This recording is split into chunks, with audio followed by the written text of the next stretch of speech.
জি, আসসালামু আলাইকুম ভাই। আমাদের আক্তার জীবন আপনাকে আমাদের অনুষ্ঠানে স্বাগত জানাচ্ছি। আশা করি আপনি ভালো আছেন। আক্তার ভাই, যে কথাটা আমি একটু লম্বা ভূমিকায় দিলাম, আহ, মোটামুটি আমার যে মূল্যায়নটা সে ব্যাপারে আপনার মতামত আমরা জানতে চাইবো। আসলে কি দেশে একটু নির্বাচনে হাওয়া বইছে? সে হাওয়া কি আপনি টের পাচ্ছেন? ধন্যবাদ মাসুল কামাল ভাই। ধন্যবাদ, আপনার মাধ্যমে আপনার অগণিত দর্শক দেখে তাদের সবাইকে সালাম জানাই, সব ভালো থাকবেন। দেখেন, আমি যদি কোনো জিনিস আপনি আমার কাছে চান, আমি যদি দিতে চাই, তাহলে কিন্তু আমি সরাসরি বলবো হ্যাঁ বা না। আর যদি আমি দিব না কিন্তু আপনাকে আবার নাও করব না, তাহলে আমি বিভিন্ন বিবরণের এটাকে সময় কালক্ষেপণ করব, বিভিন্ন কথা বলবো। আজকে আপনি কি কারণে, কোন যুক্তিতে ডক্টর ইউনূস সরকার সাহেবের কাছে নির্বাচন প্রত্যাশা করেন? রাজনীতি একটা সিম্পল জিনিস বোঝার চেষ্টা করেন। যে ভদ্রলোককে আমরা আগেও বহুবার তত্ত্বাবধায়ক সরকারের দায়িত্ব নেওয়ার জন্য বলা হয়েছে, যখন 3 মাস ব্যাপী ছিল তখনও উনি আসেন নাই, যখন 2 মাসে 2 বছরের তত্ত্বাবধায়ক সরকার করা হলো তখনও তিনি আসেন নাই। উনাকে বলা তখন উনি বলেছিলেন যে 5 বছরের হইলে উনি আসবেন।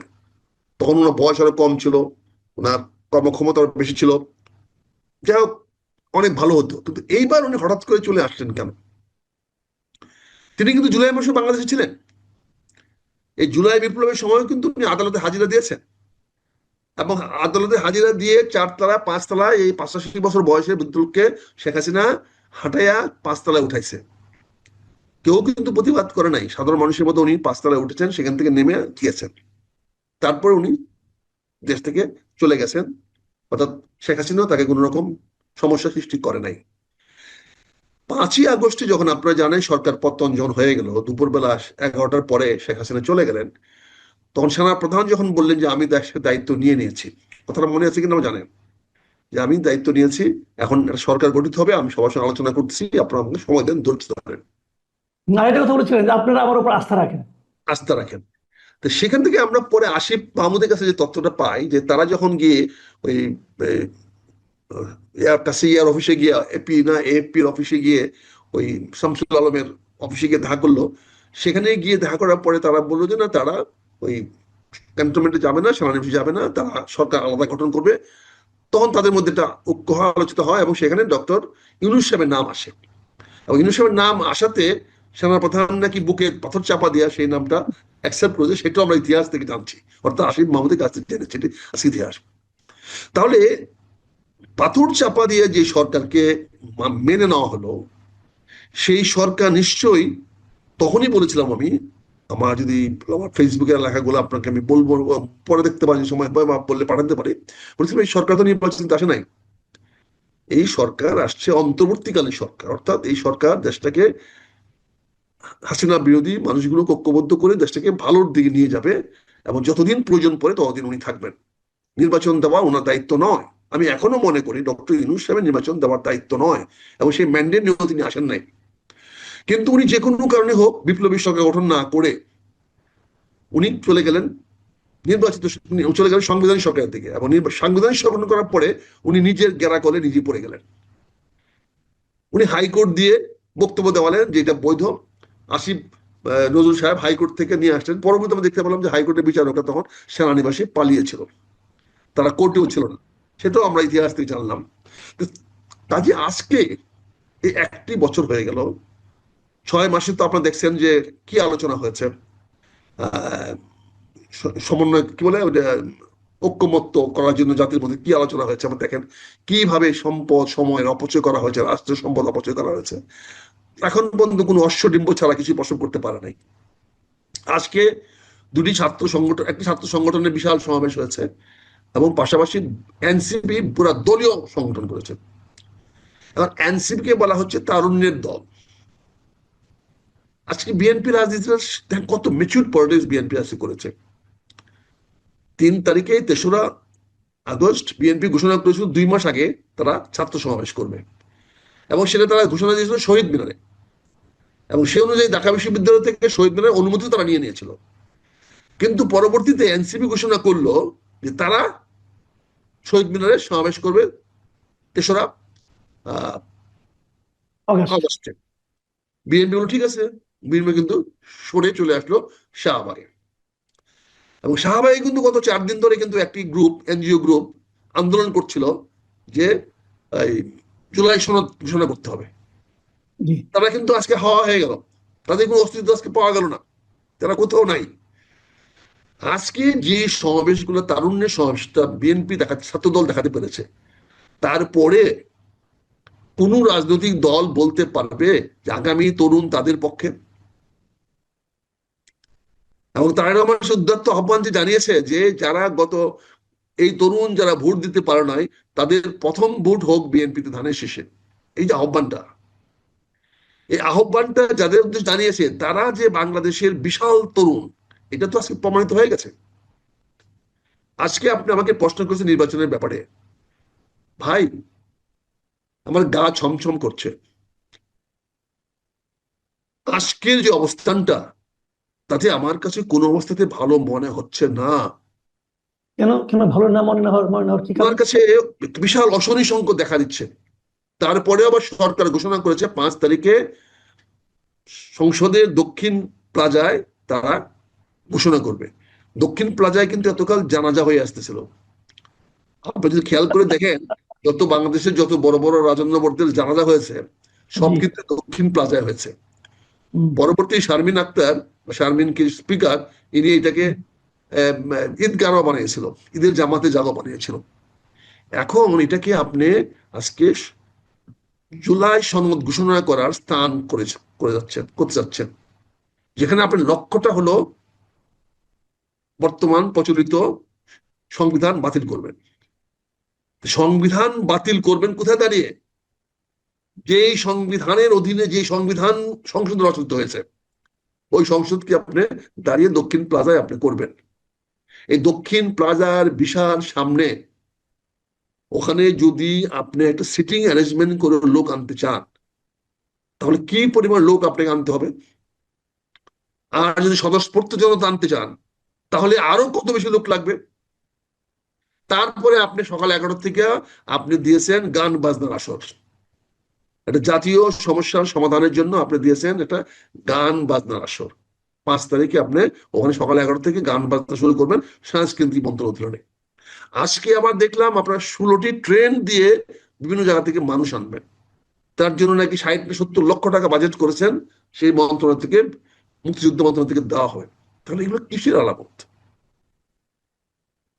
তার মানে তো নির্বাচন আপনি দিবেন না। তা আপনি যখন নির্বাচন দিবেন না, আমি কেন আমার গা ছিমছিম করছে, তাহলে গৃহযুদ্ধটা আপনি এড়াবেন কেমনে? আপনি কিভাবে মনে করতেছেন যে জাতীয় ঐক্য 5 তারিখে বজায় থাকবে যখন আপনি গান বাজনা পার্টি দিয়ে লোক আনবেন, যখন আপনি বিনা টিকেটে ট্রেন ভাড়া দিয়ে লোক আনাবেন, সরকারের টাকা দেওয়া ট্রেনে মানুষকে আনাবেন, বাস তো আনবেনই। তাহলে এই সমস্ত বিনা পয়সার লোক আনায় আপনি তাদের সামনে যদি ঘোষণা করেন, নির্বাচনে তারিখ ঘোষণা না করেন, তাহলে আপনি কি ওই সভা থেকে বেরিয়ে যেতে পারবেন? আমার তো মনে হয় না। যদি বৃহত্তর রাজনৈতিক দল যদি ওই সমাবেশে সহায়তা করে, কারণ আপনি দেখেছেন আজকে আমার এনসিবি ছেলেদের সঙ্গে কিভাবে বিট্রে করা হয়েছে, কিভাবে তাদেরকে বিশ্বাসঘাতকতা করা হয়েছে, কিভাবে আজকে তাদের মিটিংটাকে ফ্লপ করিয়ে দেওয়া হয়েছে, আপনি দেখতে পাচ্ছেন না, নিশ্চয়ই। এনসিপি মিটিং যদি ফ্লপ হয়ে থাকে, এর দায় আপনি মানে সরকারকে কেন দেবেন? এর দায় তো এনসিপি কে নিতে হবে। কেন এনসিপি নেবে? এনসিপি কিন্তু এই পথে নামাইছে কে? এনসিপি কে সকল কিছু সাহায্য সহযোগিতা করা আশ্বাস অঙ্গীকার কে দিয়েছে? এই সরকার। তাহলে আজকে ট্রেন দিল না কেন? আজকে সারা বাংলাদেশ থেকে লোক দিল না কেন? আজকে সরকার এখানে নেগোসিয়েট করে ছাত্র দলকে সভাটা আজকে বাতিল করালো না কেন? যদি তারা এনসিপির প্রতি যদি আস্থাশীল হইতো, এনসিপি যদি প্রতি তাদের যদি ন্যূনতম যদি স্নেহ ভালোবাসা থাকতো, তাহলে আজকে তো সরকারের উচিত ছিল যে আপনি 3 তারিখের সভাটা বিএনপি কে বলা যে আপনি 5 তারিখে নিয়ে আসেন, আমরা আপনাদের সঙ্গে থাকবো। আপনি ছাত্র দলকে নিয়ে আসুন, আপনি সবাইকে নিয়ে সোহরাওয়ার্দীতে চলে আসেন। আমরা তো ঐক্যমতে করতে যাচ্ছি, আমরা তো ঐক্যমতে পৌঁছে গেছি, আমাদের সবাই দল মিলে আমরা ঐক্যমত করবই। তা না, আমরা কিন্তু আমার কথা হলো কি, এনসিপি নিজ দায়িত্বে একটা মিটিং ডেকেছে, তারা তাদের ইশতেহার ঘোষণা করবে। সেখানে লোক আনার অথবা লোক আনার জন্য অনুকূল পরিবেশ তৈরি করার দায়িত্ব সরকারের কেন হবে? আসদ কামাল ভাই, এনসিপিটা 3 তারিখের সেন্টিমেন্ট, 3 তারিখের emotion, 100% emotion of NCP, 100% NCP of আমাদের যারা এই মানে কি বলে বৈষম্য ছাত্র আন্দোলন করেছিল, তারাই কিন্তু 3 তারিখে এই রাইট। শহীদ মিনারে দাঁড়িয়ে ঘোষণা করেছিল এই সরকারকে পতন করতে হবে, সরকারের পদত্যাগ দাবি করেছিল, ওরাই করেছিল, এটা কিন্তু অন্য কেউ আগে করে নাই। কাজে এটা তো তাদের দিন, 3রা আগস্টটা ডেডিকেটেড হইতে হবে শুধুমাত্র বৈষম্য ছাত্র আন্দোলনের জন্য। সেই বৈষম্য ছাত্র আন্দোলনটাকে ডক্টর ইউনূস সাহেব অত্যন্ত মেটিকুলাসলি এটাকে এনসিপিতে রূপান্তরিত করেছে। এটা ডক্টর ইউনূস সাহেবের সফলতা, সার্থকতা। উনি বৈষম্য ছাত্র আন্দোলনের প্ল্যাটফর্মটা ভেঙে দিয়ে, ধ্বংস করে দিয়ে উনি এটাকে এনসিপিতে নিয়ে গেছেন। তো উনি যখন এনসিপিকে নিয়ে আসছেন, আজকে 3 আগস্টটা তো অন্য কারোর সঙ্গে শেয়ার করার কথা না। আজকে 3 আগস্টের বিষয়টা তো একমাত্র এনসিপির। এখানে কেন ছাত্র দলের সভা দিলেন? তার মানে আপনি বেইমানি কার সঙ্গে করলেন? বিশ্বাসঘাত কার সঙ্গে করলো এই সরকার? সরকার তো এনসিপি ধ্বংস করে দিল। তার মানে আপনি বলতে চাচ্ছেন এগুলো সেই মেটিকুলাস ডিজাইনের পার্ট? অবশ্যই। আপনি এনসিপি কে ধ্বংস না করলে আপনি বিএনপির সঙ্গে কি করে আঘাত করবেন? কি করে বিএনপি কে নির্বাচনটাকে ডেটটাকে পিছাবেন? কারণ তাদের বক্তব্য তো, এনসিপি বক্তব্য তো পরিষ্কার বলে দিয়েছে যে তাদের কতগুলো দাবি পূরণ না হওয়া পর্যন্ত দেশে নির্বাচন হতে পারবে না। তাহলে আজকে আপনি যে এনসিপি কে যে আজকে যেভাবে আপনি জনগণের সামনে ছোট করলেন, এনসিপি আজকে 24 দফা রাজনৈতিক একটা কর্মসূচিতে হলো, সেটা তার দলীয় কর্মসূচি, এটা জাতীয় কর্মসূচি নয়। আজকে যে 24 দফা জুলাই সনদ বলেন না, জুলাই সেটা তো সে বলেছে আমি করব করব করব করব, সেটা কোথাও বলে না করতে হবে, কোথাও বলে না এটাকে করতে হবে, পালন করতে হবে। সে তো সব জায়গায় 24টা পয়েন্টেরই শেষে বলেছে, প্রতিটা সেন্টেন্স শেষ করেছে করব, আমরা করব, আমরা করব, আমরা করব। তুমি করবে কোথায় বসে? তোমার বাড়িতে বসে? বাংলাদেশের জনগণকে তোমাকে দায়িত্ব দিয়েছে এগুলো করার জন্য? না, তারা হয়তো ভাবছে তারা ক্ষমতায় যে করবে। তাহলে ক্ষমতা যাবে কেমনে? তাহলে সেটা তো পরিষ্কার করতে হবে। তারা তো ক্ষমতায়, তাহলে বলতে হবে কমিউনিস্টদের মতো বিপ্লব করতে হবে। আমি তো সেটাই বলেছিলাম, তাহলে তাদের বিপ্লবী সরকার হওয়া দরকার ছিল। তারা তো সেই বিপ্লবটা ডক্টর ইউনূস সাহেবের হাতে তুলে দিলেন। তাদের যে জয়টা, তাদের যে বিপ্লবটা, সেই বিপ্লবটা ডক্টর ইউনূস সাহেবের হাতে ঢাকা বিমানবন্দরে, শাহজালাল বিমানবন্দরে গিয়ে, ওখানে গিয়ে ভিআইপি রুমে উঠে দিয়ে আসলেন। তারপরে থেকে তো তাদের এখন দায়িত্ব নাই, এবং তাদের সঙ্গে যে চরম বিশ্বাসঘাতকতা করা হয়েছে, তারপর এই বলেন যে গাছ কেন, এই কথাগুলো যদি বলতে গিয়ে আজকে বলেন, এটা এটা ডাইমেনশন চিন্তা করে কথাগুলো। এটা কি বিশ্বাসঘাতকতা করা হয় নাই? এই এনসিপি কে আজকে ধ্বংস করে দেওয়া হয় নাই? না হলে এনসিপি কে বলতো তোমরা আজকে করো না, অভিমান করে বসে থাকো, আমাদের এই বিপ্লব চিন্তা হয়ে গেছে, আজকে এনসিপি কে এই কথাটা বলাইতা। আপনি এনসিপির পক্ষে থাকলেন না, না থেকে আবার 5 তারিখে আহ্বান জানালেন জনগণকে আসতে, এবং সেখানে বিএনপি জামাত সবাইকে আহ্বান জানিয়েছেন, সবাইকে নিয়ে আপনি দস্তখত করবেন। কি দস্তখত করবেন সেটা এখনো ফাইনাল হয় নাই। আপনি জানেন যে জেফারসন এবং ওয়াশিংটন দুজনে মিলে এবং কয়েকজনে মিলে ফার্গুসন তারা মিলে সংবিধান রচনা করেছিল, কিন্তু সেই ফার্গুসন সেই রচনা কিন্তু জেফারসন সাইন করে নাই। মার্কিন মার্কিন যে সনদ, যে সংবিধান লেখা হয়েছিল, যার মূল লেখকই ছিল তৎকালীন উকিল, অ্যাডভোকেট বা ব্যারিস্টার এই জেফারসন, যে তৃতীয় প্রেসিডেন্ট হয়েছিল, সে কিন্তু দস্তখত করে নাই। তাকে দস্তখত করার জন্য 13 বার ওয়াশিংটনকে যেতে হয়েছে, ওয়াশিংটন থেকে নিউ ইয়র্কে, তারপর দস্তখত করে নাই। এটা তো ইতিহাস আছে আমাদের। সবাই একমত হইলে ড্রাফট করলে সাইন করে দিবে এমন তো কথা না। তারপরে বিএনপির কি ম্যান্ডেট আছে এটাকে সাইন করার? এখন পর্যন্ত এখন টুডে বিএনপির স্থায়ী কমিটি কি অনুমোদন দিয়েছে? বিএনপির জাতীয় নির্বাহী কমিটিকে অনুমোদন দিয়েছে?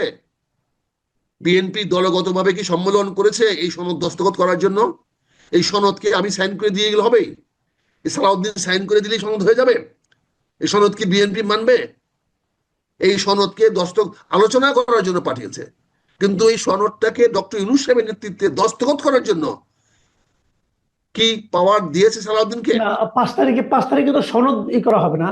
5 তারিখে হবে আপনার ঘোষণাপত্র, জুলাই ঘোষণাপত্র যেটা করা হচ্ছে। জুলাই ঘোষণাপত্র এবং দস্তখত করবেন সবাই, সবার হ্যাঁ, উপস্থিতিতে হ্যাঁ, হ্যাঁ। ঘোষণা করবেন।